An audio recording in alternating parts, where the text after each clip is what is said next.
Next on Mountaineer Playbook, I'll introduce you to the new WVU men's basketball coaching staff and tell you how their past experience right here on this floor may prove to be beneficial for this year's team. I'm Aaron Parker, and I'll have that story next. Straight ahead, West Virginia's men's soccer team starts their search for gold in the Sun Belt Conference Tournament. Straight ahead, the Mountaineer rushing attack has been one of the best in the country so far this season, and it's led by a man up front they call the Mountain State Mammoth. I'm Patrick McCabe, and Mountaineer Playbook starts now.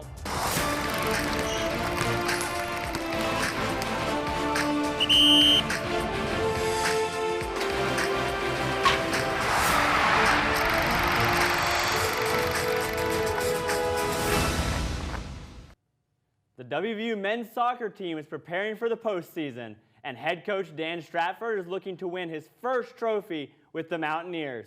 I'm Zach Anderson. And I'm Riley McMoyle. WVU basketball is tipping off. We'll look at both the new staff as well as a standout star. These stories and more coming up on Mountaineer Playbook, a sports magazine show produced by sports and adventure media students right here at West Virginia University. The postseason is officially underway for the men's soccer team. And head coach Dan Stratford has a chance to win his first trophy if they win their next match and reach the final. Manny Maradiege has the story. The WVU men's soccer team concluded the regular season with a 12-1-4 record. And with the conference tournament already underway, senior forward Luke McCormick is relishing the level of competition. It's good playing with high caliber opponents. It's just fun, and with us playing them week in, week out, we know ourselves that we can compete at that level, which is why we're ranked where we are right now. The Mountaineers have failed to get past the semifinal round of the conference tournament in each of the last 2 years, although Coach Dan Stratford is confident of breaking that streak. You've got 4 teams that are in the top 40 in RPI that are all making a great argument for why they should be an at-large for the national tournament. It makes it difficult, but it's what we wanted as well. We wanted that type of challenge, that type of quality, and this year the Sun Belt has delivered. It's certainly not going to be easy. The Sun Belt Conference has arguably been the toughest conference this year. In 6 out of the 10 weeks, the Mountaineers, Marshall, and UCF have all been ranked as one of the top 5 teams in the United Soccer Coaches Poll this season. The last time West Virginia won their conference tournament, it was Luke McCormick who scored the game-winning goal as a freshman in 2019.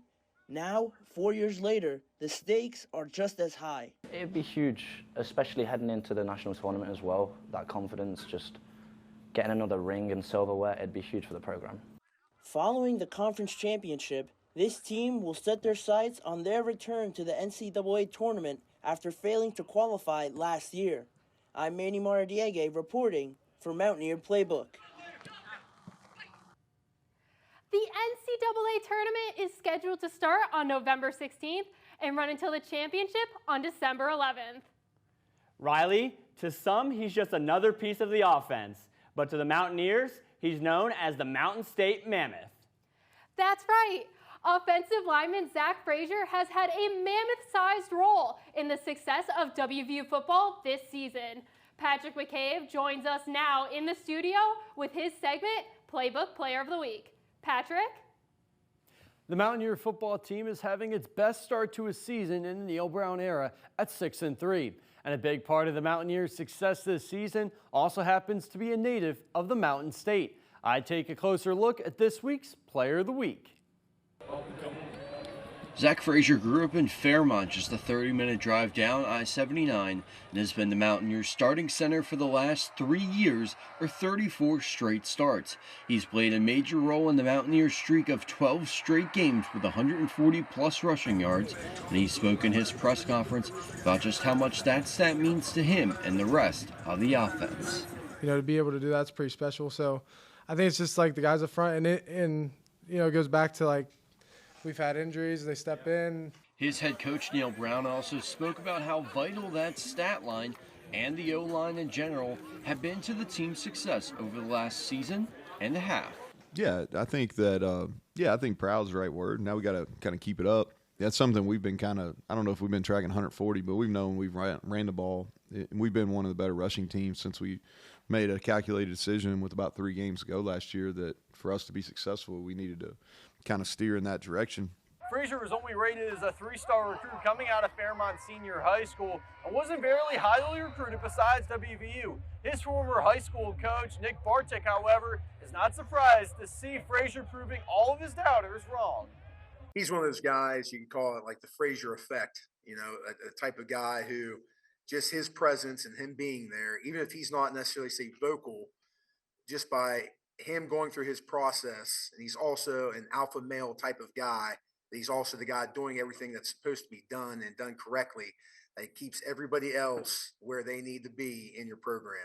If Frazier continues playing at the level he is right now, he could very well be one of the top offensive linemen in next year's 2024 NFL Draft. But for now, all Frazier cares about is putting on the Flying W uniform and representing his home state. Frazier is not only proving to be a star on the field, but off the field as well. Frazier was just named among 8 semifinalists for the Warfel Trophy. This award is named after 1996 Heisman winner Danny Warfel. It recognizes student athletes who serve others and make a positive impact on society. Finalists will be announced November 28th. Riley, Zach, back to you. And we wish Frazier the best of luck. What an impressive young man, Zach. I agree, Riley. And someone else who is making their mark is the WVU interim head men's basketball coach, Josh Eilert. Aaron Parker joins us now in the studio with his segment, Coach's Corner. Aaron? Zach, Riley, it's been over 6,000 days since a new coach has taken the reins of the WVU men's basketball program, but that streak will be broken this winter. Josh Eilert is set to start his first season at the helm this month. And for his first year in charge, he's bringing in some Mountaineer icons to help lead the way.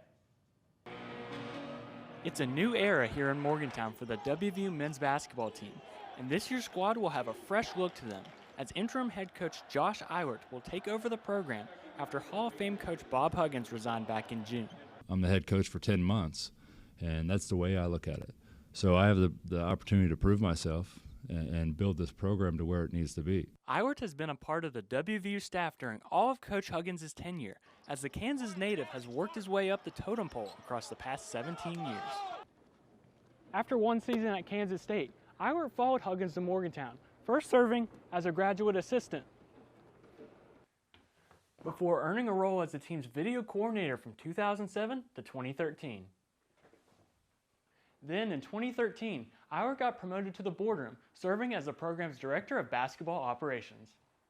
And finally, in 2022, Eilert earned himself a role as assistant coach for WVU. And now, this fall, Eilert will take the reins of the program and take his seat as the head coach.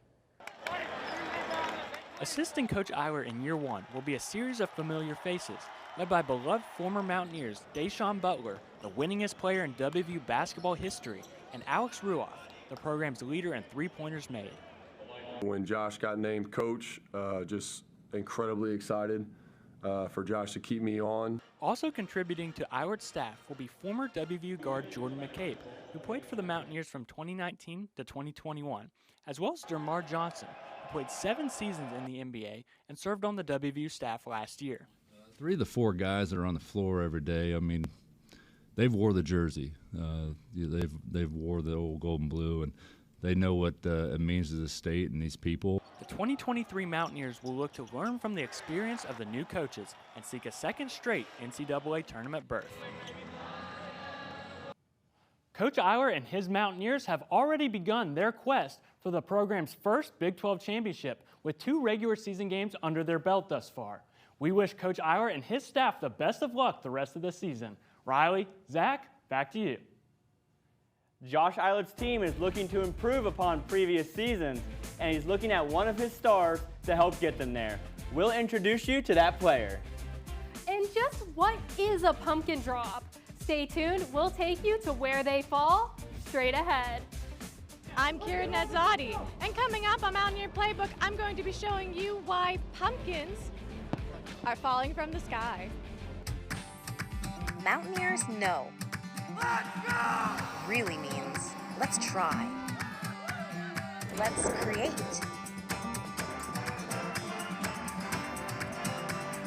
Let's explore.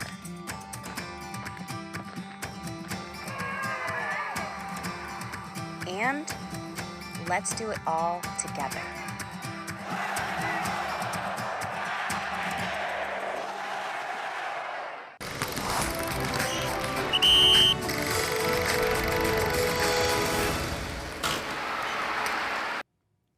With the new season of men's basketball beginning, tensions have been high between players and the NCAA.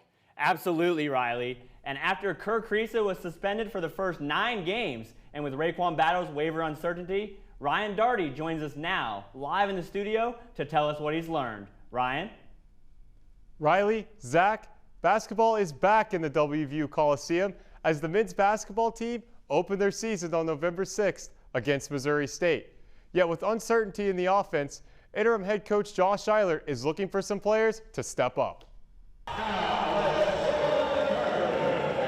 A roller coaster offseason for the WVU men's basketball team continued on October 23rd when the NCAA ruled transfer Raekwon Battle ineligible for the upcoming season. While that decision is currently being appealed, interim head coach Josh Eilert says guys on the bench are going to have to step up. Certain guys that come off the bench that we're going to get limited minutes are going to have to take up that responsibility and take advantage of that responsibility in terms of what we're going to need to rely on to win games. Sophomore Josiah Harris played in just 6 minutes a game for the Mountaineers last season. But in the charity exhibition, he played 23 minutes as a starter and finished the game with 12 points and 9 rebounds. The charity exhibition against George Mason on October 27th was the fans' first chance to catch the new team at the WVU Coliseum, and the proceeds benefited the WVU Children's Hospital. WVU won the matchup 85-78. The Mountaineers were led by senior transfer Jesse Edwards, who finished with 21 points, 7 rebounds, and 3 blocks. Edwards is a preseason All-Big 12 honorable mention and was named to the Kareem Abdul-Jabbar Award watch list, which is awarded to the top center in college basketball. Senior Quinn Slazinski also added 21 points off the bench and expressed how proud he was of the team after the game. Yeah, I'm unbelievably proud of my team.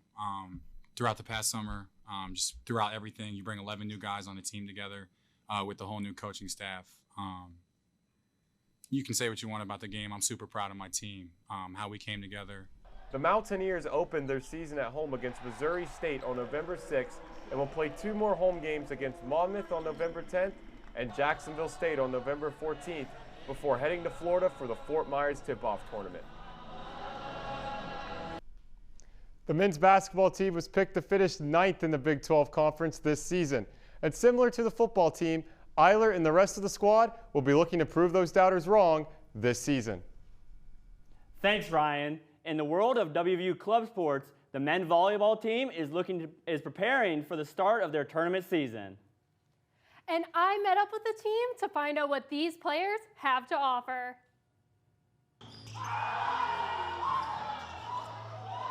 After last season's immense success at the national tournament, the men's club volleyball team has high hopes for this season. I think it's going to go really well. We have a really strong team this year. We got a really good group of freshmen that came in that have really filled out our roster on both the A and B team. The team has a unique format as the team is separated into 2 different squads. A team that focuses more on aggressive strategies and playing in high-level tournaments, and B team that focuses on the fundamentals. The team practices 3 times a week, but they place a special emphasis on team building outside of practice in order to increase teamwork and synergy. Nationals, so the last day of our play, we kind of just threw everything out on the tournament. It was competitive play, and I think it's the most competitive we've ever played as a team. The team does a majority of its own fundraising, especially to cover travel expenses, but the team also takes the time to connect with the community. As getting involved with students and other places within the community to be just more involved and get more ingrained into Morgantown and WVU as a school, while instead of just being the volleyball team. The team's primary season begins in the spring, where they'll travel all over the country to compete in tournaments. But for now, they're focused on putting in the work to become the best team they can be. The team has already started off strong after traveling to Penn State to compete on November 4th and 5th to kick off their season. Wow, Riley. After competing in their first tournament of the year, the volleyball team looks like a smashing success in the preseason. And speaking of squashing the competition, Pumpkin Drop 2023 took place recently at WVU. Kira Nadzadi joins us now from Studio B at the Media Innovation Center to explain in her segment, Finding Adventure. Kira? Thanks, Zach. Riley, it's that time of year again when students are being put to the challenge to create devices that protect pumpkins from an 11-story drop. Students and teachers from across the state participated in the 34th annual Pumpkin Drop. It's a competition that hopes to encourage students to seek out careers in engineering. I attended this event to see which pumpkins hit their mark.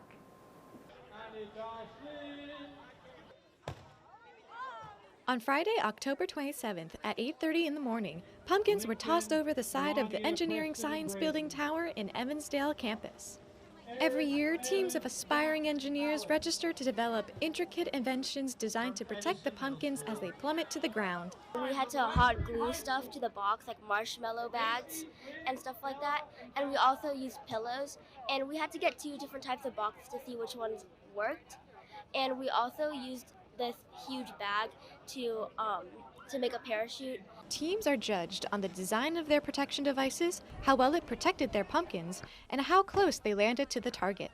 We really did it because it was fun and because we got to have a lot more time to spend as friends because our classroom is kind of like a family. The rules and guidelines for the Pumpkin Drop are very specific to help keep the competition fair. They've even regulated the size and type of pumpkins that you're allowed to use. Sorry, little guy. In 1989, the Pumpkin Drop competition was first created for WVU students in mechanical engineering as a fun way to practice what they've been learning. I look forward to the excitement of the students, the school students who are coming to learn and to see their ideas and the creativity and the work that they've put in to build their pumpkins. Teams who win the Pumpkin Drop can receive a pumpkin trophy and a $100 check. The university welcomed more than 1,000 students from 50 schools across the state. 243 teams competed from all age groups, ranging from kindergarten to high school seniors. Of the 243 pumpkins launched, only 47 survived the 11-story drop. And the winner is Team 13 from Mountaineer Middle School. Their pumpkins survived the fall and landed only 1 foot and 2 inches from the target. All proceeds benefit the Ronald McDonald House in Morgantown. Zach, Riley, back to you at the Waterfront Studio. What an exciting way to get students interested in engineering, Zach. That's it for this week's edition of Mountaineer Playbook, our sports magazine show where we dive into inspiring stories of coaches, players, and passionate fans who make the sports world truly remarkable. I'm Riley McAmoyle. And I'm Zach Anderson. Please like and follow our page on Facebook at Mountaineer Playbook. Don't miss the chance to celebrate the heart and soul of the game with us next time on Mountaineer Playbook.